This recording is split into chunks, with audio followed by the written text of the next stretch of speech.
નમસ્કાર મિત્રો, સ્વાગત છે તમારું અમારી ચેનલ નવિકા સ્ટોરી પર એક નવા વિડીયોમાં। શું તમે પણ સવારે ઉઠતાની સાથે જ સૌથી પહેલા સાવરણી લગાવો છો? તો તમે કાન ખોલીને સાંભળી લેજો, નહીં તો માતા લક્ષ્મી હંમેશા માટે જતા રહે છે। તમને સાવરણી વિશે જણાવીએ કેટલીક મહત્વપૂર્ણ વાતો જે તમારા માટે જાણવી ખૂબ જ આવશ્યક છે। તૂટેલી સાવરણીનું શું કરવું અને આનો કયો સરળ ઉપાય તમને કરોડપતિ પણ બનાવી શકે છે। તૂટેલી સાવરણીને ફેંકતા પહેલા એકવાર આ વિડીયો જરૂર જુઓ। શું તમે જાણો છો કે સાવરણી 3 પ્રકારની હોય છે? આ વાત ખૂબ જ ઓછા લોકો જાણે છે, પરંતુ હા, સાચું છે કે ઘરમાં રાખેલી સાવરણી પણ તમારા ભાગ્યને પ્રભાવિત કરી શકે છે। જો સાવરણી સાચી રીતે ન રાખવામાં આવે તો માતા લક્ષ્મીને પણ ઘરમાં આવતા રોકી શકે છે। આ વિડીયોમાં અમે તમને જણાવીશું કે કઈ સાવરણી શુભ હોય છે અને કઈ સાવરણી અશુભ। પ્લાસ્ટિકની સાવરણી અને ફૂલવાળી સાવરણી, આમાંથી કઈ સાવરણી તમારા માટે અને તમારા ઘર માટે યોગ્ય છે અને કઈ તમારા ઘરમાં દરિદ્રતા લાવી શકે છે, આ બધું તમને અહીં જ ખબર પડશે। ઘણા લોકોના મનમાં આ સવાલ પણ હોય છે કે સાવરણી ઘરની વહુ લગાવે છે કે કામવાળી બાઈ, અને આ જવાબ પણ અમે તમને આપીશું, કારણ કે સાવરણી એ માત્ર સફાઈનો સામાન નથી, પરંતુ આને શાસ્ત્રોમાં માતા લક્ષ્મીનું પ્રતીક માનવામાં આવ્યું છે। સાવરણીને જો સરખી રીતે વાપરવામાં આવે તો આ માણસને માલામાલ બનાવી શકે છે, પરંતુ જો સાવરણી સાથે જોડાયેલી કેટલીક ભૂલો કરી દેવામાં આવે તો એ જ માણસ કંગાળ પણ થઈ શકે છે। આપણા શાસ્ત્રોમાં સાવરણી સાથે જોડાયેલા ઘણા શુકન અપશુકન બતાવવામાં આવ્યા છે। સાવરણીને લઈને કેટલાક કામ બિલકુલ ન કરવા જોઈએ, નહીંતર જીવનમાં મુશ્કેલીઓ આવવા લાગે છે। સાવરણીને સાચી દિશામાં અને સાચી રીતે રાખવી ખૂબ જ જરૂરી છે, નહીંતર માતા લક્ષ્મીની બહેન અલક્ષ્મી પણ આકર્ષિત થાય છે, જે દરિદ્રતા અને સંકટોનું પ્રતીક માનવામાં આવે છે। જો તમારા જીવનમાં વારંવાર સમસ્યાઓ આવી રહી છે, એક મુશ્કેલી જતી નથી અને બીજી ઊભી થઈ જાય છે, તો બની શકે આની પાછળ તમારા ઘરમાં રાખેલી સાવરણીની સ્થિતિ પણ આ જ કારણ હોય। જો જીવનમાં બધું સામાન્ય ચાલી રહ્યું છે તો ઠીક છે, પરંતુ જો વારંવાર ઉથલપાથલ થઈ રહી છે તો તમારે એકવાર સાવરણી સાથે જોડાયેલી આ વાતો પર ધ્યાન આપવું જોઈએ। સાવરણી સાથે જોડાયેલી આ બધી જ વાતો તમારા જીવનની દિશા બદલી શકે છે જો તમે તેને સમજો અને અપનાવો। તો ચાલો જાણીએ તે સાવરણીનો સાચો ઉપયોગ કેવી રીતે કરવો, જેથી તમારા જીવનમાં સુખ, શાંતિ અને સમૃદ્ધિ બની રહે। જ્યારે તમારા જીવનમાં એક મુશ્કેલી ખતમ થતી નથી, ત્યાં તો બીજી શરૂ થઈ જાય છે અને ઘરમાં ધનનો સતત નાશ થઈ રહ્યો હોય, આવક ઓછી અને ખર્ચ વધારે થતા હોય, તો સમજી લો કે ક્યાંય ને ક્યાંયથી કેટલીક વસ્તુઓ આપણા જીવનમાં સારી નથી ચાલી રહી। આવા સંજોગોમાં આપણે કેટલીક વાતોનું ધ્યાન રાખવું ખૂબ જરૂરી છે। ઘણીવાર આપણે પોતે જ આપણા ઘરમાં નેગેટિવ એનર્જીને પ્રોત્સાહન આપી રહ્યા હોઈએ છીએ અને આપણને એની ખબર પણ નથી પડતી। આમાંથી એક મહત્વની વસ્તુ છે સાવરણી, જે દેખાવમાં તો એક સામાન્ય વસ્તુ લાગે છે, પરંતુ આની અસર આપણા જીવનમાં અને ઘરની ઉર્જા પર ખૂબ જ ઊંડી હોય છે। સાવરણી જો સાચા સમયે અને સાચી રીતે વાપરવામાં આવે તો આ ઘરમાં પોઝિટિવ એનર્જી લાવી શકે છે, પરંતુ જો આનો ખોટા સમયે અથવા તો બેદરકારીથી ઉપયોગ કરવામાં આવે તો ગરીબી અને દરિદ્રતા આવતા વાર નથી લાગતી। આજના સમયમાં મોટા ભાગના લોકો મોડર્ન લાઈફસ્ટાઈલ જીવી રહ્યા છે, નોકરીઓ છે, સમયની કમી છે, અને આ જ ભાગદોડમાં મોટા ભાગે લોકો ધ્યાન નથી આપી શકતા કે ઘરમાં શું થઈ રહ્યું છે। પરંતુ સાચું તો એ જ છે કે જ્યારે આ દુનિયા બની છે ત્યારથી લઈને આજ સુધી એવું કોઈ ઘર નથી રહ્યું જ્યાં સાવરણીનો ઉપયોગ ન થયો હોય। ફરક માત્ર એટલો જ છે કે કેટલાક લોકો આનો સાચી રીતે ઉપયોગ કરે છે અને કેટલાક લોકો ખોટી રીતે, અને આનાથી નક્કી થાય છે કે ઘરમાં સુખ આવશે કે દુઃખ।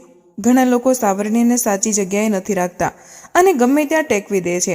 આડોઅવળો થોડા સમય જોઈને સાવરણી લગાવી દે છે, જેનાથી ઘરમાં નેગેટિવ એનર્જી ફેલાય છે। અમે તમને એ સલાહ આપીશું કે જો સવારે સાવરણી લગાવવી તમારા માટે મુશ્કેલ છે તો ઓછામાં ઓછું સાંજે સાવરણી જરૂર લગાવો। ઘરમાં ગંદકી ભેગી ન થવા દો, અને જો તમે કચરો ભેગો કરી લીધો તો તેને સાંજ પછી ઘરની બહાર ન ફેંકો, કારણ કે આ પણ અશુભ માનવામાં આવે છે। હવે આવે છે સાવરણી ખરીદવી। તમારે એ પણ જાણવું જરૂરી છે કે સાવરણી કયા પક્ષમાં અને કયા દિવસે ખરીદવી જોઈએ। કેટલાક દિવસ એવા હોય છે જ્યારે સાવરણી ખરીદવી અશુભ માનવામાં આવે છે। આ વાતોને ધ્યાનમાં રાખીને જો તમે સાવરણીનો ઉપયોગ કરો છો તો વિશ્વાસ માનો તમારા ઘરની મુશ્કેલીઓ ધીરે ધીરે ઓછી થવા લાગશે અને સુખ સમૃદ્ધિના દ્વાર ખુલવા લાગશે। કયા દિવસે તમારે સાવરણીને ખરાબ થયા પછી પોતાના ઘરની બહાર ફેંકવાની છે અને કયા દિવસે તમારે નવી સાવરણીનો પ્રયોગ કરવાનો છે। સૌથી પહેલા અમે તમને જણાવીએ કે નવી સાવરણી કાઢવા માટે ઘરમાં સૌથી શુભ દિવસ હોય છે શનિવારનો દિવસ। સાવરણી જ્યારે પણ ખરીદીને લાવો તો તે સાવરણીનો ઉપયોગ સૌથી પહેલા તમારે શનિવારના દિવસે કરવાનો છે. તમે તેને ગમે ત્યારે ખરીદવી હોય એમાં કંઈ વાંધો નથી, પરંતુ તમારે તેને ખરીદવી છે તો તમારે કેટલીક વાતોનું ધ્યાન રાખવાનું છે. જ્યારે પણ તમે સાવરણી ખરીદો છો તો સોમવાર, મંગળવાર, બુધવાર, ગુરુવાર, શુક્રવાર કે શનિવારે અઠવાડિયામાં 7 દિવસ હોય છે. તેમાંથી સોમવાર, બુધવાર, ગુરુવાર અને શુક્રવાર આ સૌમ્ય વાર માનવામાં આવે છે. આ દિવસે તમારે ભૂલથી પણ સાવરણી ખરીદવી જોઈએ નહીં. તમારે રવિવાર, મંગળવાર અને શનિવાર આ ક્રૂર વાર હોય છે. આ દિવસે સાવરણી ખરીદવી આપણા માટે ખૂબ જ વધારે ફાયદાકારક હોય છે. દિવાળી અથવા તો કોઈ પણ તહેવારના દિવસે જો તમે સાવરણી ખરીદી પોતાના ઘરમાં લઈ આવશો તો તમારા માટે કેટલું શુભ અને લકી હશે તે તમે વિચાર્યું પણ નહીં હોય. સાવરણી હંમેશા કઠણ વારોમાં તમારે ખરીદવી જોઈએ. સોમવાર પર સાવરણી ખરીદવાથી આપણા ઘરમાં ધનની હાનિ થવાનું શરૂ થઈ જાય છે. અને નવી સાવરણી પણ તમે જો એ જ દિવસે ખરીદો છો, પોસિબલ છે તો શનિવારના દિવસે જ નવી સાવરણી પોતાના ઘરમાં ઉપયોગ માટે કરવાની કોશિશ કરો. આ તમારા માટે ધન સંપત્તિના આગમનનો સ્તોત્ર બનશે. તો ભક્તો, વિડીયોમાં આગળ વધીએ તે પહેલાં વિડીયોને લાઇક કરી શેર કરજો અને અમારી ચેનલ નેવિકા સ્ટોરીને સબસ્ક્રાઇબ કરી દેજો અને કમેન્ટ બોક્સમાં તમારા કુળદેવી માનું નામ જરૂર લખી દેજો. તો હવે જાણીએ કે કયા ખૂણામાં આપણે સાવરણી રાખવી જોઈએ. કયા એવા ખૂણા છે જે સાવરણીને ભૂલથી પણ નથી રાખવાની. આપણે જેને પૂજા રૂમ બનાવ્યો છે તે ઈશાન ખૂણો, આપણે જેનો નોર્થ ઈસ્ટ ખૂણો હોય છે, જેને આપણે ઈશાન ખૂણો કહીએ છીએ, તેમાં ક્યારેય પણ તમારે સાવરણી નથી રાખવાની. ત્યાં પૂજાનું સ્થળ હોય છે અને ખાસ કરીને પૂજા રૂમમાં તમારે બિલકુલ પણ સાવરણીને રાખવી જોઈએ નહીં. નહીતર જો તમે સાવરણી રાખો છો તો તમારું જે દેવસ્થાન હોય છે તે દેવ આગમનમાં ઘણી બધી મુશ્કેલીઓ આવવા માંડે છે અને તમારા ઘરમાં દુર્ભાગ્ય ચાવલીને આવે છે તથા તમારા ઘરમાં નેગેટિવિટીનો પ્રવેશ થાય છે. આ બિલકુલ ગાંઠ બાંધી લો કે તમારે ભૂલથી પણ ઈશાન ખૂણામાં સાવરણી નથી રાખવાની. હવે તમે લોકો બધા વિચારી રહ્યા હશો કે ઈશાન ખૂણામાં સાવરણીને ન રાખવી તો પછી ક્યાં આપણે સાવરણીને રાખી શકીએ?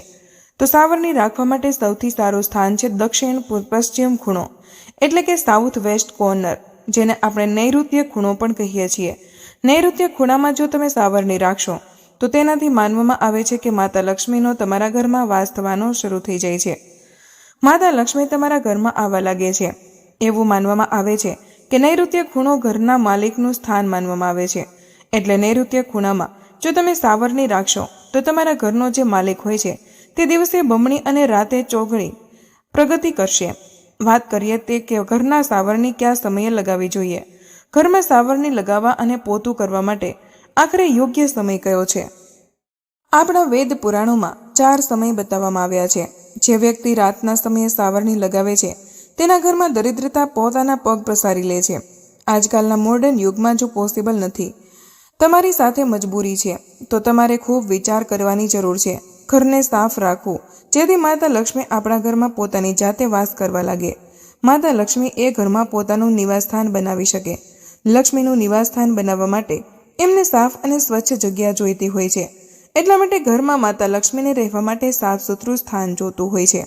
જો તમે સાવરણીને રાતમાં લગાવશો, તમારી ઘણી મોટી મજબૂરી છે જેના કારણે રાતમાં સાવરણી લગાવવી પડી રહી છે, તો તમારે શું કરવાનું છે? કચરો બહાર નથી ફેંકવાનો. સાવરણી લગાવતા સમયે ક્યારે પણ પગથી સાવરણી ભૂલથી પણ સ્પર્શ ન થવી જોઈએ અને જો થઈ જાય તો એની માફી માંગી લેવી જોઈએ.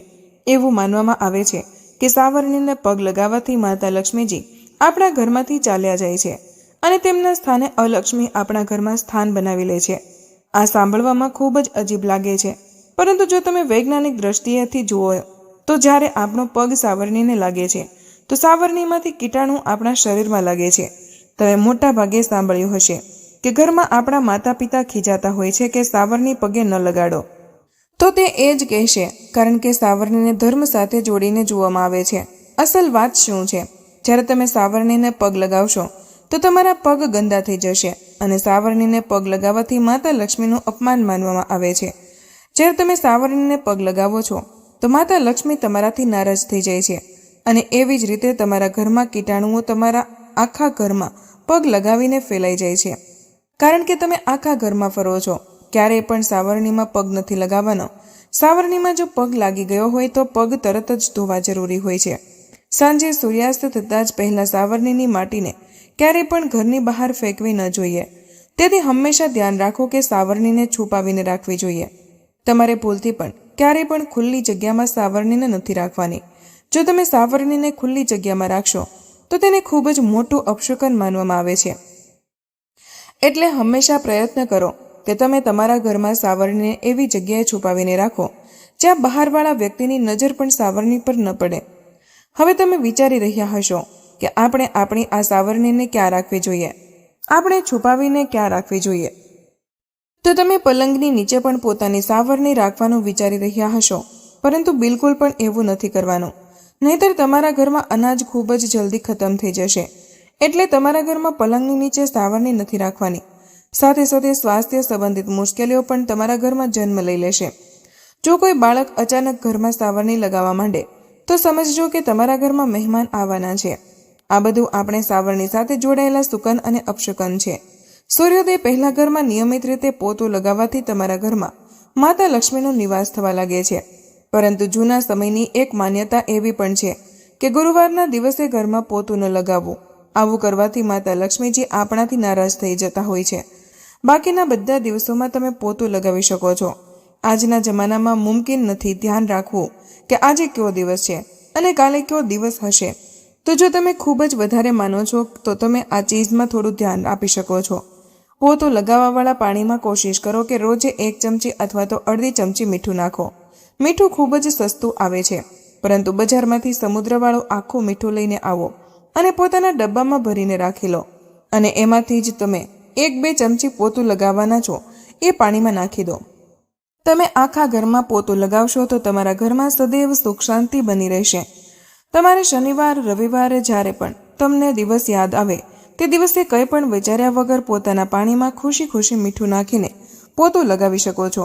આનાથી તમને કોઈ દોષ નહીં લાગે. તમે જોશો કે તમારા ઘરમાં જેટલી પણ નેગેટિવ એનર્જી હતી તે સમાપ્ત થઈ ગઈ છે અને તમારા ઘરમાં પોઝિટિવ એનર્જીનો વાસ થવા લાગ્યો છે તથા તમારા ઘરમાં સદૈવ સારો માહોલ બનેલો રહેશે. ધ્યાન રાખજો, જો તમે ગામમાં રહો છો તો મોટા ભાગે એવું થાય છે કે ક્યાંક આપણા બંગલોનો ગેટ ખુલ્લો રહી જાય તો ગાય ભેંસ કે જાનવર આપણા ઘરમાં ઘૂસે છે. તો એવામાં ક્યારેય પણ ગાય અથવા કોઈ પણ જાનવરને ઘરની સાવરણીથી તમારે ભૂલથી પણ નથી મારવાનું. જો તમારા ઘરમાંથી કોઈ પણ વ્યક્તિ શુભ કાર્ય માટે નીકળી રહ્યો છે તો એના પછી તરત જ તમારે પોતાના ઘરમાં ભૂલથી પણ સાવરણી નથી લગાવવાની. ઓછામાં ઓછા એ વ્યક્તિના ગયા પછી તમારે 1 કલાક રોકાવવો જોઈએ. જ્યારે કોઈ વ્યક્તિ તમારા ઘરમાંથી નીકળીને જાય અને તરત પછી સાવરણી લગાવી એ શાસ્ત્રમાં સારું નથી માનવામાં આવ્યું. કહેવાય છે કે આવું કરવું મૃત્યુનો સંકેત માનવામાં આવે છે. એટલે આનાથી બચવું જોઈએ. સાવરણી ક્યારે પણ ઊભી કરીને નથી રાખવાની. ઘણા લોકો આદત મુજબ સાવરણીને દિવાલના સહારે ઊભી કરીને રાખી દે છે, પરંતુ આ એક મોટો અપશુકન હોય છે જે ઘરમાં નકારાત્મકતાને આમંત્રણ આપે છે. જો તમે ઘરમાં પ્રવેશ કરી રહ્યા છો અને ઈચ્છો છો કે તમે તમારા ઘર માટે સૌભાગ્ય લઈને આવો, તો જ્યારે તમે ગૃહ પ્રવેશ કરો છો ત્યારે પોતાની સાથે સાવરણી જરૂર લઈને આવો. શાસ્ત્રો અનુસાર સાવરણીમાં માતા લક્ષ્મીનો વાસ હોય છે. જ્યારે તમે સાવરણીને ઘરની અંદર લઈને જાઓ છો તો આનો મતલબ થાય છે કે માતા લક્ષ્મી પણ તમારા નવા ઘરમાં પ્રવેશ કરી રહ્યા છે. આનાથી તમારા ઘરમાં સુખ, સમૃદ્ધિ અને બરકત બની રહે છે. સાવરણી લગાવવાનો સમય પણ ખૂબ જ અગત્યનો હોય છે.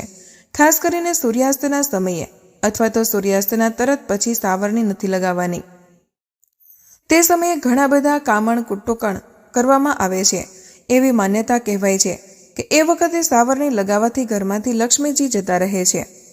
જો તમે ઈચ્છો છો કે તમારા ઘરમાં પણ ખરાબ નજર ન લાગે અને નકારાત્મક શક્તિઓનો પ્રવેશ થઈ ગયો હોય તો તમે એક નાનકડો ઉપાય કરી શકો છો. રાતના સમયે જ્યારે સૂવાની તૈયારીમાં હોય ત્યારે પોતાના ઘરના મુખ્ય દરવાજાની સામે એક સાવરણી રાખી દો. આવું કરવાથી પણ જે પણ નેગેટિવ એનર્જી ઘરની આસપાસ હોય છે તે સાવરણીમાં સમાઈ જાય છે અને ઘરથી દૂર થઈ જાય છે. પરંતુ યાદ રાખો, સવાર પડતા જ સાવરણીને ત્યાંથી હટાવી દો અને ક્યાંક છુપાવીને રાખી દો જેથી કોઈની નજર ન પડે. આની સાથે જ જો તમે માતા લક્ષ્મીની કૃપા મેળવવા ઈચ્છો છો તો એક ખૂબ જ ખાસ બીજો ઉપાય છે. કોઈ પણ મોટા તહેવારવાળા દિવસે અથવા જ્યારે કોઈ વિશેષ જ્યોતિષીય ઘટના હોય, જેમ કે ગ્રહણ, પૂનમ, અમાસ અથવા કોઈ શુભ યોગ હોય અથવા કંઈ નક્કી ન કરી શકાય તો શુક્રવારનો દિવસ પસંદ કરો.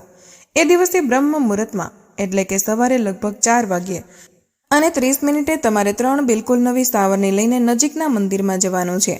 ધ્યાન રાખો કે આ સાવરણીને કોઈને દેખાય નહીં. તેમ તમારે ગુપ્ત રીતે તે મંદિરમાં છોડીને આવવાનું છે. ગુપ્ત દાનને શાસ્ત્રોમાં ખૂબ જ પુણ્યદાયક અને ફળદાયી માનવામાં આવ્યું છે. આ ઉપાયને કરવા માટે એક દિવસ પહેલાં જ 3 નવી સાવરણી બજારમાંથી ખરીદી લો અને એમને પોતાના ઘરમાં રાખી લો.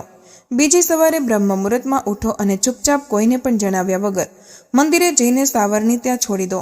આ નાનકડું કામ જો તમે શ્રદ્ધા અને વિશ્વાસથી નિયમિત કરો છો તો માતા લક્ષ્મીની કૃપા નિશ્ચિત રૂપથી તમારા જીવનમાં બની રહેશે અને તમે ધીરે ધીરે તેની અસર પણ મહેસૂસ કરવા લાગશો.